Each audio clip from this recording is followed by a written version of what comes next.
Sorry about that. It took me a few minutes between the time I had finished this and the time I had to come in because I had so many other things going on with my husband and I. We're in the middle of a semi-remodel, and we have relatives coming to visit in 6 weeks that I'm really excited about because I haven't seen my kids in forever. 4 months. It feels like forever, but I know it's hardly any length of time at all. Okay. I really do not like talking about this woman, but after everything that's been happening and with her stealing content, I am, oh, it is hard. They're far away. And I miss them dreadfully. Dreadfully.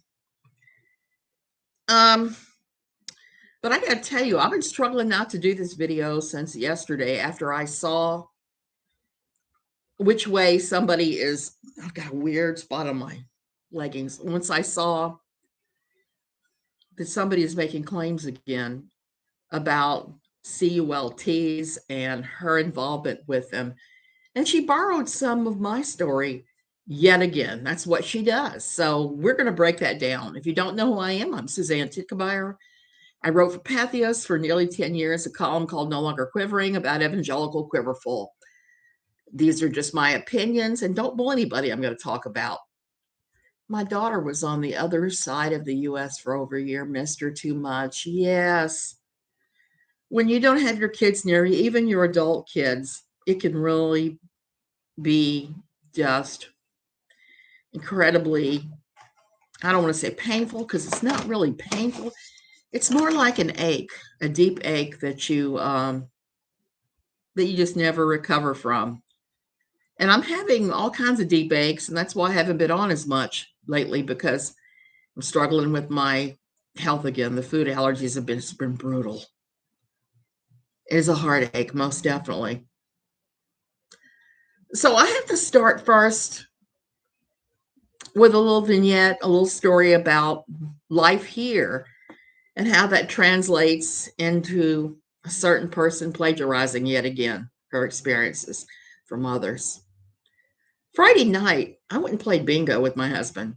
I don't like doing that. I'm not a bingo fan. It's just not my thing. I play other games and I'm happy with them, but bingo is not one of them. So this is my sacrifice to him because he is very extroverted. He needs that socialization. I don't. I'm perfectly fine without it. I have to be in the right frame of mind and I have to be healthy to go do this and be okay with it. So what happened was Friday, we played bingo. There was a guy there that's getting ready to leave and go back to the States, who his husband is friends with. I hadn't sat near him in a long time. And what happened was he started to brag about all the places they'd been in the last 6 months. So he's bragging about his trip around Europe and was saying, we got to see this. I said, yeah, been there, done that, got the t-shirt. We saw this. We saw this. So he's running down this list of all the crap they did. And I was asking questions like, well, how long did it take you to go through the Louvre? Oh, 2 hours. It was like, I was there a day and a half. How long did it take you to go through the Hermitage? About 2 hours. Another day and a half. I'm an art historian. That's what I studied in school. That is where my brain and heart will ever be. So you put me in an old European city, I'm going to examine the architecture. I'm going to go wow over the buildings. I'm going to go in the museums. I'm going to spend hours and hours looking at everything. So while every time we said we'd done something, he tried to top it with something even more bizarre. Like, we rode through Romania. My daughter spent 8 weeks there. So, we used to live in Europe. So he couldn't top anything about Europe. So it was pretty crazy. By the end of the night, he was making claims they were getting ready to go to Antarctica. And I think it was only because we had never been to Antarctica.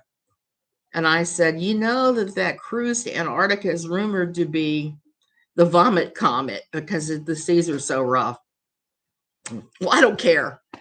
So it was obvious by the end of the night, there was a lot of reaching going on by this guy, major reaching. And by the end of the night, I was just not having it anymore. I snapped at him a couple times and I'm ashamed that I did that, but it kind of is what's going on here. Katie Joy Paulson is reaching so hard for experiences that she has not had for,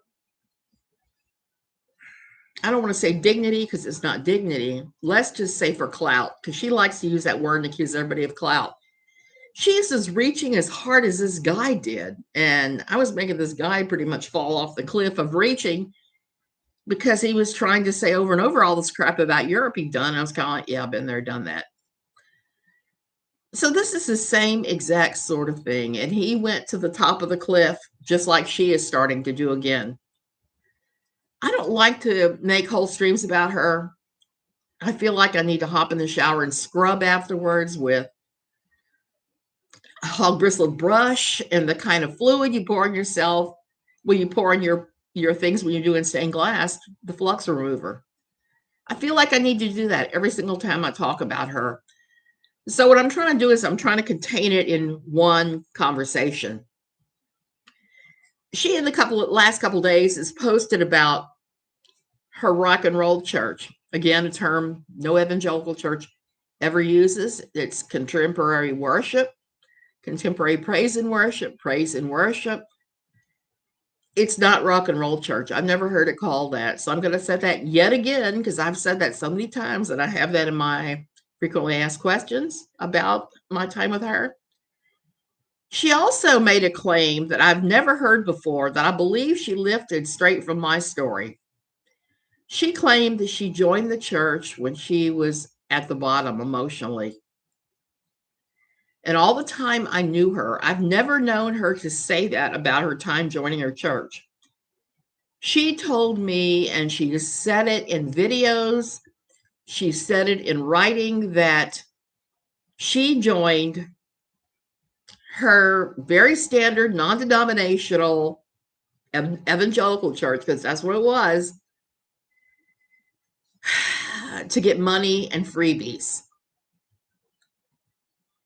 No matter the situation, she claims to experience it. I don't believe any of it. I know it's not true because she keeps taking my experiences and others, experiences of other people. I've talked about this before in videos. I'm going to talk about it again. I joined my evangelical quiverful church when my daughter, my youngest, my baby, got ITP, idiopathic thrombocytic purpura. Basically, her blood stopped clotting for no reason that they could figure out. And it turned into a slog of going back and forth from UVA every single day or every other day. Treatments, going in for gamma globulin, going in for whole pack platelets. The first time she was in the hospital for a week, she got out around noon. By 9 p.m., we were back at UVA again, and she had meningitis that she picked up from one of the gamma globulin treatments. We think, we don't know. She was in another week for that, for meningitis. And those were just two of the many hospitalizations. That started in September. Hey, girls. So by the time that I reached, I guess mid-October, I started experiencing the world's worst depression. I'm doing well, Julianne. She has gotten to me. That's why I'm ranting. I had gone into situational depression, which is not uncommon when you have a child that is that kind of sick. And I really reached the bottom. When I mean bottom, I mean bottom. It was to the point that the pressure was on me so hard because of my child's illness. We owned a business that was failing. There were a lot of things going on in my life. And me having to close the business a couple times to go back and forth to UVA didn't help. So here I was putting our several $100,000 investment in jeopardy. And we did end up losing our shirts on it. And having to try to take care of a sick child neglecting my middle child by putting him with my elder child. So I wasn't really interacting with him or his older sister as much as a good mother would, because I was just so laser focused on the daughter. It got so bad that every time I drove to my old business, I thought about killing myself. I would drive in my car and look at the trees, calculating just how fast I would have to be going to plow into a tree and kill myself. It was like that. I would go to the business, and we had a huge cutting board with a wheel of cheddar on it that I used to cut up for people. I would look at the long cheese knife and think about slitting my throat or my wrist, and I would consider how long it would take me to bleed out and whether there would be pain. So every day, every circumstance turned into another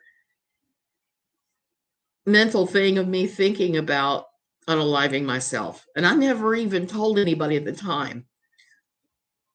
My experience is probably, it may be wrong. My experience is the people that talk about unaliving themselves rarely do it. But those of us that are silent, who are thinking about it, are the ones that carry it out more often. It's a terrible thing to contemplate. We joined our old church in the middle of that. My husband was insistent we join this church. His friend went there, blah, blah, blah. I went there and I didn't like it at first. Didn't like it at all. It felt like an assault on the senses. The contemporary praise and worship was like boom, boom, boom. It just felt that way. It was too much at first. And I was like trembling because I was going through so much. The ladies of the church surrounded me and they supported me and they upheld me in that time. They prayed for me. They prayed for my daughter. They brought me meals. They listened to me.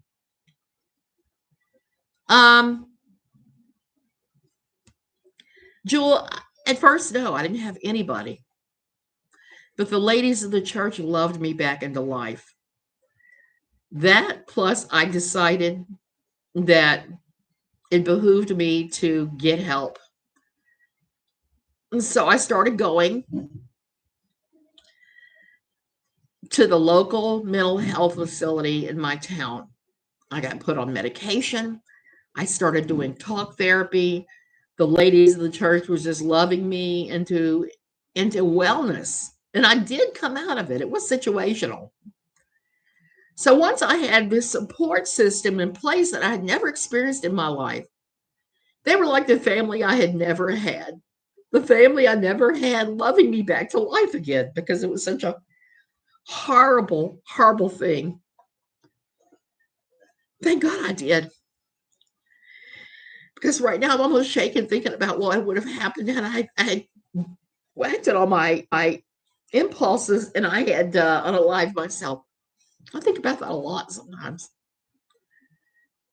I would have left my husband with a child who had serious ailments. Another child had like a low-level autism. Eldest child that was mad at the world then.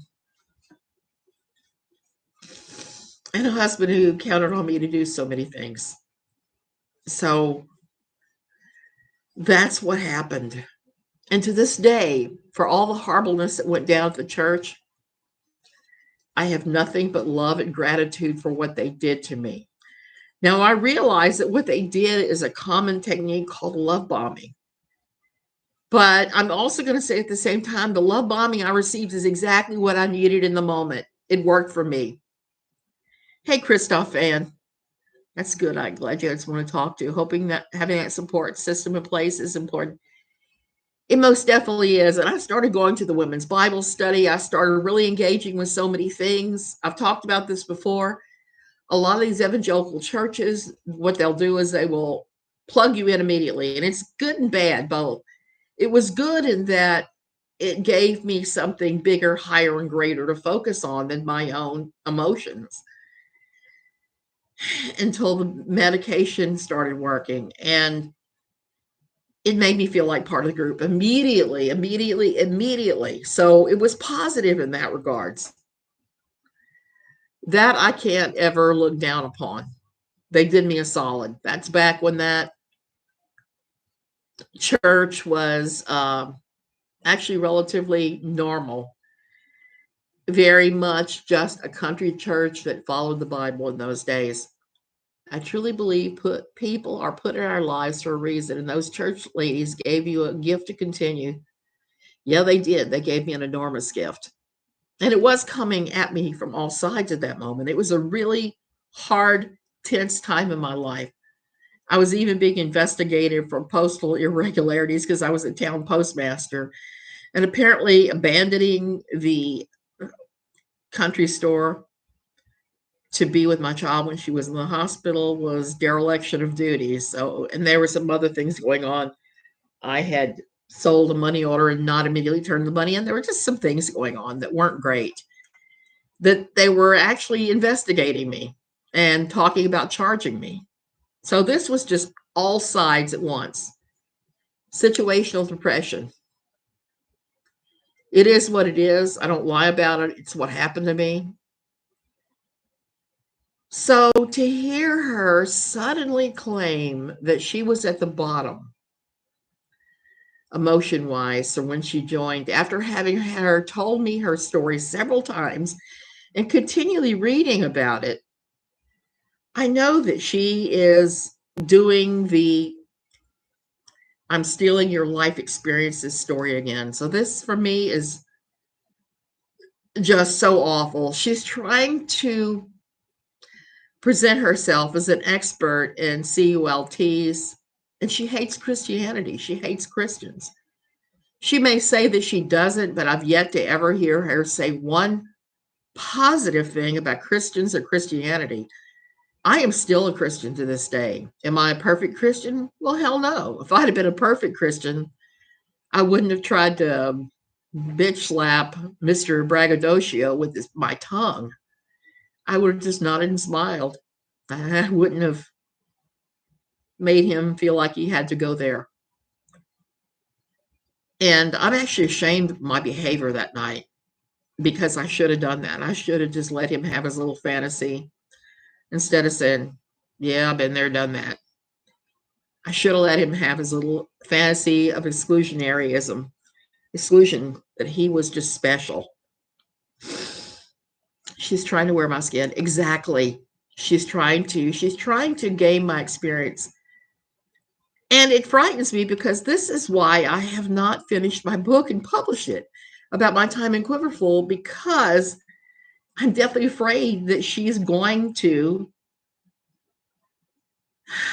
start using bits and pieces of it as her own story.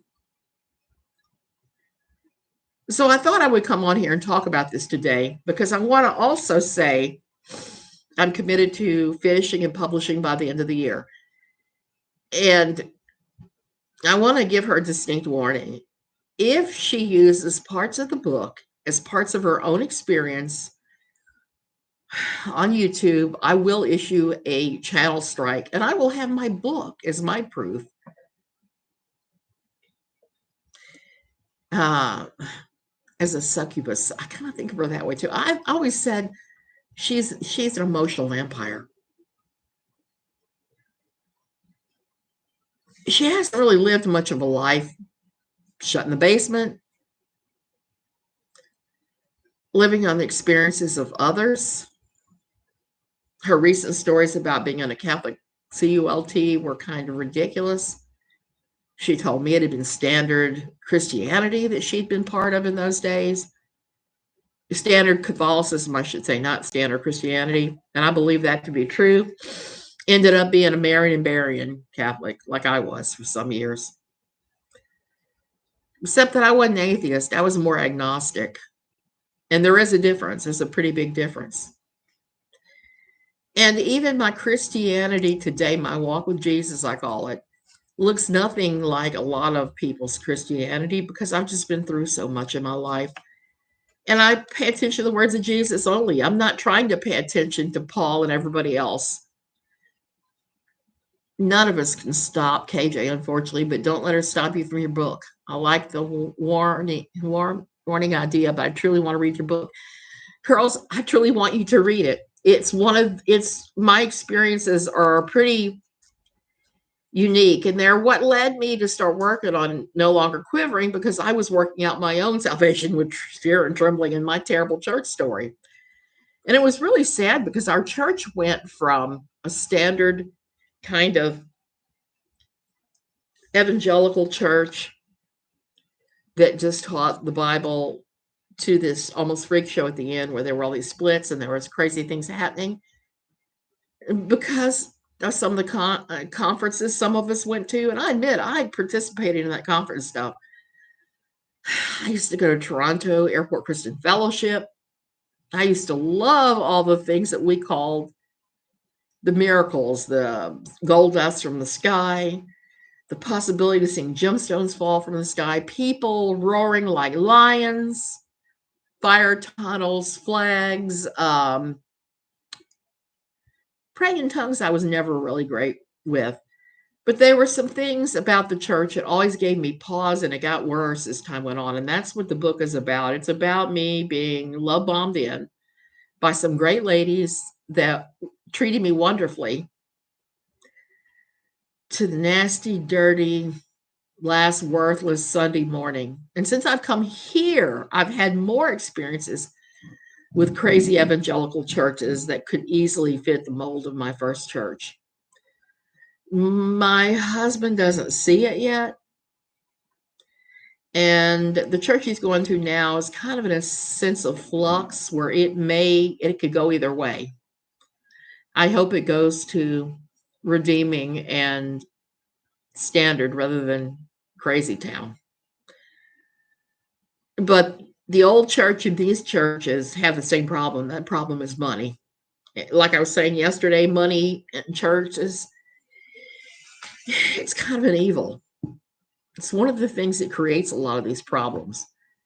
And living here in the middle of a bunch of millionaires is a mine F. I'm just going to throw that out there because I've experienced so many crazy things now because of the millionaire class here.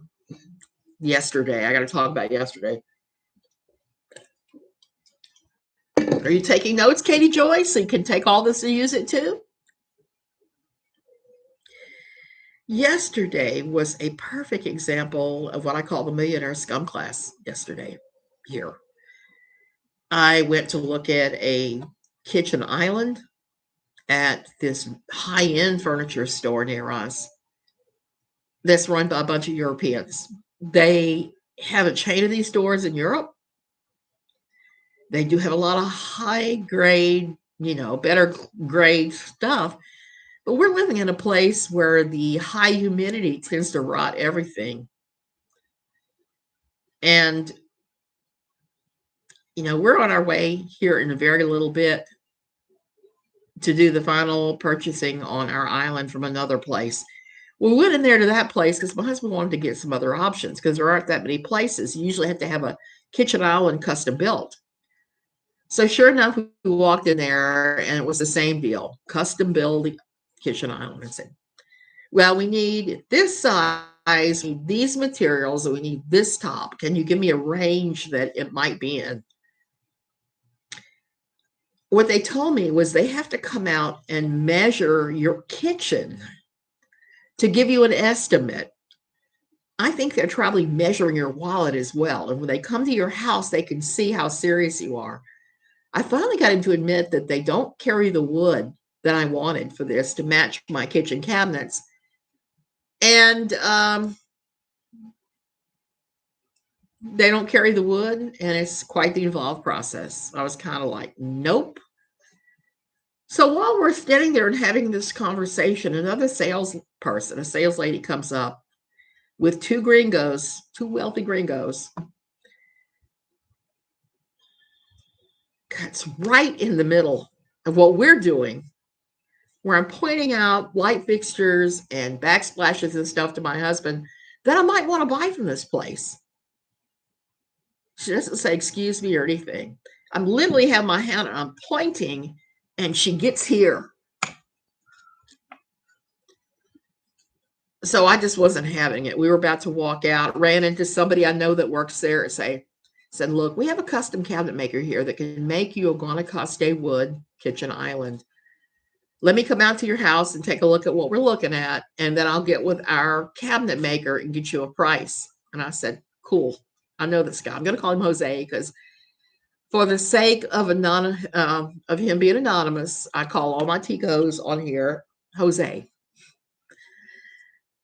Great. So he gave us a time, gave us a time and all that. He came out to come out, and we opened the gates. We had the gates open for him. We're waiting for him. He never showed. My husband called him and he said, yeah, my boss thinks that I'm trying to do work for you, so he will not let me do this. So he will be calling you and coming out tomorrow. That was all I had to hear. I'm not interested in ever buying anything from this company. I don't care how high grade their furniture is. The way their people treated me yesterday was just not happening for me. My boundary is I do not get treated that way by anybody. If I ask you to give me a price range and you refuse to do so, guess what? You don't get my business ever. So that was the boundary I had to put in place yesterday for me. Now I'm putting this boundary in place and telling KJ if she uses anything in my book, I'm going to strike all of her videos where she uses it. And I will provide YouTube with the page on my book that this has been mentioned that she's using. So that's the other important thing. You have to be able to put boundaries in place in your life, because if you don't, people are going to run over you. That was the big takeaway from my old Quiverful church, is that boundaries are good, because I didn't have them at that time. And that was one of the big things I struggled to learn out of that. Hey, Greenworm. I struggled to learn boundaries big time. And when I met Katie Joy, I had some boundaries in place, which is why when she started ranting about this or that one, I just said, oh, that's too bad. I'm sorry they're acting that way. I didn't give her didn't say anything of any value, because I was not about to get hauled into her street fights for any amount of money. I always thought it was weird that she hated everybody at Pathos and talked mad shit about them. I always thought it was weird that she constantly had these battles going on. She told me before it took me 60 years to Greenworm. She talked a lot about how when she was doing her Without a Crystal Ball blog before she joined Pathos, that she had death threats galore. I thought that was a little weird, because I'd been doing No Longer Quivering for 7 years or so at that point. And while I had sure enough, I had a lot of rude evangelical commenters that would show up and say, blah, blah, blah, Satan, you're going to hell. Nobody ever threatened my life. I never got a death threat. That all came later. But no death threats, just a whole lot of rude people throwing obscene words and pretending to be Christians. That was the thing that killed me. So that's why I had to start Jerks for Jesus, because I absolutely had to have a place to put these sweary, ranty Christians that were showing up and swearing and ranting. And it cut down on a lot of that. When they realized that I was going to call them out for this mad shit, they stopped doing it for the most part. So it was quite helpful. Yes, hardest lesson for me was not only setting boundaries, but that enforcing my boundaries, and finally came to my senses 2 years ago, is much happier that I have. Girl, same. She is the common denominator on all issues. She can't get along with anyone for long. Shaylin, she got along with me for quite some time, but at the same time, she was talking horrible about Dale McGovern, who was our editor at the time. She talked horrible about Phil Fox, who was our managing editor at the time. She talked horrible about the Friendly Atheist. He's a nice guy. No one should talk bad about him. She talked bad SHIT about, I can't think of the guy's name now, except that his last name was McAfee. She talked mad SHIT about him. He started Pathos at just about the same time she did, and was off like a shot. He has now published so many books. He no longer writes for Pathos. He just works on his books. And that's the reason that I quit Pathos almost 20 years. I mean, almost, what am I doing in my brain? Almost 2 years to the day. I quit writing for Pathos on Halloween. So I'm coming up on my 2 years of not writing for Pathos. She knows you're doing a book. She's trying to outdo you as usual. Well, she's going to have some issues doing that. And like I said, I'm going to be not watching her, but I'm going to monitor the situation to make sure she's not using my book. Sorry, got to go, but we'll catch up rest. Replay, great topics. Oh, thank you. Thank you, girls. Go to bed. I got to go. Oh, I'm thinking bed. I'm thinking catch rest on replay. I'm thinking rest. My brain is not functional today. Having a bad food allergy day, but the sad thing is I don't even know what provoked it this time. I made my pancakes from scratch this morning. I used all organic everything, and I still reacted. So who knows at this point? But I think that's what's going on. And she's getting under my skin with that because she keeps straying into my wheelhouse. And I have only myself to blame for it because I am the one that introduced her to the Duggars. She didn't even know who they were. She used to call them the Duggars. She couldn't even pronounce the last name. I'm terrible at pronouncing names, but I knew what their names were. And Duggars, mentioning them is bread and butter for any writer or YouTuber. If you want to have 10 trillion hits, talk about the Duggars. One page of my Jars for Jesus was back when all this went down with Josh for the first time, when he was talked about his sisters. I actually wrote a piece where I talked about how purity culture is rape culture and sets up this kind of theology, and how you end up with the Josh Duggars of this world. What takes place in purity culture to drive that kind of thinking. Gingerly, she has just been changing her story again and using other people's stories, including my own. I don't buy the fight between her and Uni. I don't trust him. Greenworm, same. This is a distraction. Something has happened, and she is employing a distraction. I know her well enough to know she does that. And where was I? I was talking about something to do with all this. Oh, Josh. So I wrote a piece explaining how purity culture creates guys like Josh. And this is way before we knew about Ashley Madison. We didn't know about the videos, the CP, any of that. We knew none of that. And it was funny because then everybody went wild at me for explaining how this happens, thinking I was approving of Josh. So I made the mistake of telling her, hey, you want mega hits, write about the Duggars because there's enough for everyone. My thought is due to the summary judgment hearing. That could be because I suspect there are a lot of documents flying back and forth behind the scenes right now. I don't think that this is a coincidence that her and Uni just happened to fight at the same time.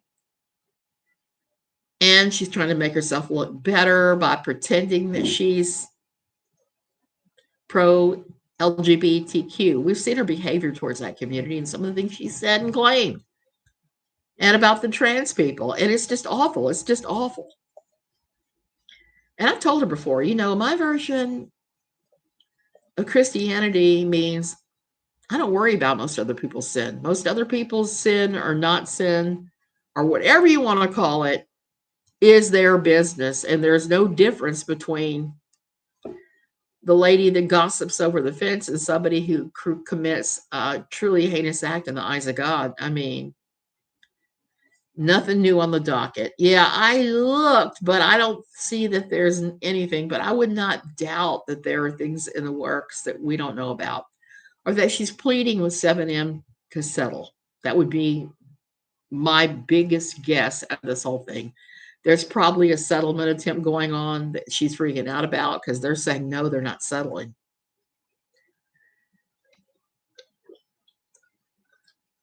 We know in November there's going to be a hearing. And judges do tend to err on the side of allowing a lot of leeway. But I think she's missed more than one time frame in this, if I remember right. Hey, greetings to Norway from Costa Rica. So we've got all that going on with her, and I think that the thing with Uni is just a distraction. She's going extra hard with the spiritual abuse victim. I know that, Ginger. That's why I'm speaking out, because she's using part of my story. I explained it. You're going to have to go back and rewind and listen when we're done here, but she used my story of being at the bottom, of being so depressed I was thinking about unaliving myself, as part of her story now. She's glommed that on there, which she never said before. She always told me before she joined because she needed respite care and financial help for the child. That was her story. Not one mention of being crushed.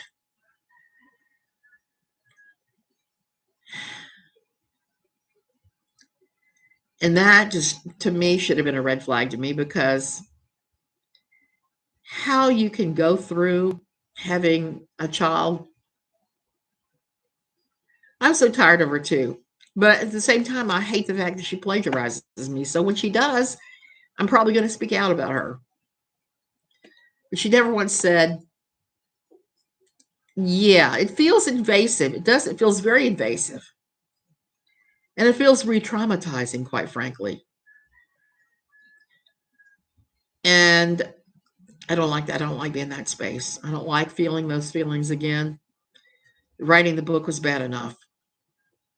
Pathos, at least I didn't have to delve super deeply into my own spiritual trauma. And I still have PTSD from the experience. That she should be called out, most definitely. And I don't care how much therapy I've had and all that, it still pops up from every now and then. I know everybody likes to fight about triggers, but let me tell you something. Triggers are 100% real if you have PTSD and emotional damage, spiritual damage. It just is what it is. And I try to react differently to my triggers now. But if somebody triggers me again and again and again and again with what they're doing, I'm going to call them out now. And I try not to do that because, like I said, everybody's misfortunes, everybody's things they have going on, everybody's sins are hard enough without us saying anything about them. And I usually won't, because I won't say that crap. She said in her channel, they left when the church stopped giving them help. Like they took all they could and then left. Shaylin, that was her original story to me too. And she told me she had always been an atheist and that she wasn't buying it then, even though she was teaching Sunday school and all of that. It's just it's one of those stories that I just feel like throwing up whenever I hear it. I'm just going to tell you, because it's so awful. It's one thing to go and be a true believer, get sucked in. It's a whole different ball of wax when you cynically use them.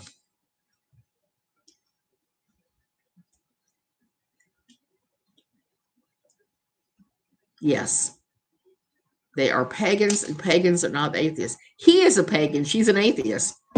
I mean, she always, represented herself as an atheist to me, never as a pagan. Her husband was the one that was doing the paganism. And they're users, plain and simple. Exactly. So that is getting under my skin yet again. Okay, I am gonna go. One of the things I have to do today is I'm just writing myself a note. I have to get a HTML cord. My family's coming, so I have to finish the guest house and have it ready. And I have to go back into the extra bedrooms here and clean. Even though they're clean, I want them extra clean. Thank you, Shaylin. I am trying. I have a new medication that they're telling me to take for my stomach, so I'm going to try it. It's food allergies. That's what it is. It's just my mast cell is moving to something else because it does that every now and then I have to figure out how to fight it. That's all. And like I said, I'm very ashamed by what I did Friday night. I should not have pinked that guy, but I did. I did, and that's not good behavior at all. I probably need to apologize to him at some point, even though I'm not really thrilled about that idea either. I probably need to apologize to him and learn to be a little more compassionate when people are struggling, because I know he was struggling. He started telling me how difficult it was for him to retire from his job as a air traffic controller, but they retire you. I can't remember if it was 56 or 54. But they let you work past that point. He got involuntarily retired, and now he's completely without anything to do. He's at loose ends, twiddling his thumbs, and he's not a twiddler thumbs. We all reach our limit with people. Exactly. I'm trying not to do that, but I know one thing. If I'm not feeling 100%, I'm not going to do any of these things anymore with my husband, no matter what he says. Okay, you guys, I love you guys. Fight the good fight. Do what you need to do for you, and don't pay any attention to anything that you know is wrong. I mean, that's really the best that any of us can do. And I'm going to go back to trying not to speak about her again because it's just, I've said before, I feel like taking a hot shower with a hog bristle brush and a bottle of flux remover that I used to use when I did stained glass before my lungs got bad. It's like a harsh chemical you put on the leads after you've soldered all the leads. And you take this brush and you scrub. I feel like taking that and scrubbing every time I talk about her. Okay, so I'll see you guys later.